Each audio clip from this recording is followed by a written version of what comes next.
Bonsoir. En ces temps de grande instabilité politique, économique, etc., j'ai choisi de parler des deux seules valeurs sûres qui restent encore, c'est-à-dire la gastronomie française, la bouffe, parce que le premier qui me vole mon assiette, il est mort, et l'autre, c'est ma grand-mère. Parce que ma grand-mère est à la cuisine ce que la fausse monnaie est à l'économie. Un faussaire, oui, oui, oui, oui, oui, oui. Et comme Richard Virenque, je me demande si on aurait menti. Parce que si je lui demande une recette, bon, elle me la donne, certes.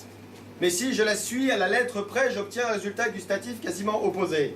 Même recette, résultat différent. Pas besoin d'avoir fait Top Chef pour voir qu'il y a un os dans le piment. Alors où est-ce que nos chemins ont divergé? Eh bien, j'ai mené l'enquête spécialement pour vous, noble assemblée. Le temps et l'expérience ont provoqué bouleversements en cascade. De la coriandre en plus, l'oignon bien échalote, j'ai jamais vu où il y avait marqué noix de muscade. Réponse invariable, c'est meilleur comme ça. N'empêche que m'a filé que la recette originale.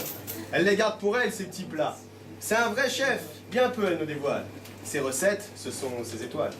Et elle, mesdames, mesdemoiselles, messieurs, il n'y en a pas que 3. Et ouais, même elle, ça rigole pas.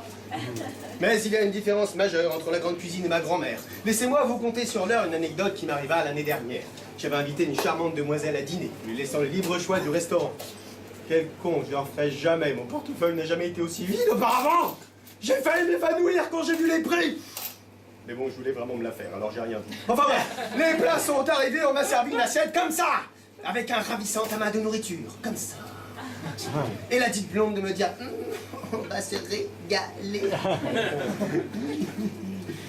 J'ai répondu oui, vu le rapport quantité-prix, il y a intérêt. Mais je vous rassure, ce fut d'un rapport gustatif fort élevé qu'aucune mauvaise foi ne saurait attaquer.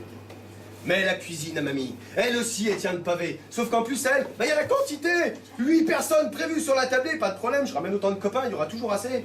À la fin, chacun repart avec des restes à emporter, on en mange encore pendant 2 jours après. Mais, ne mélangeons pas ma mamie adorée, la grande cuisine et le rang d'art par les Français. Car finalement, bien peu peuvent l'apprécier. Bien peu ont un nez et ou un palais.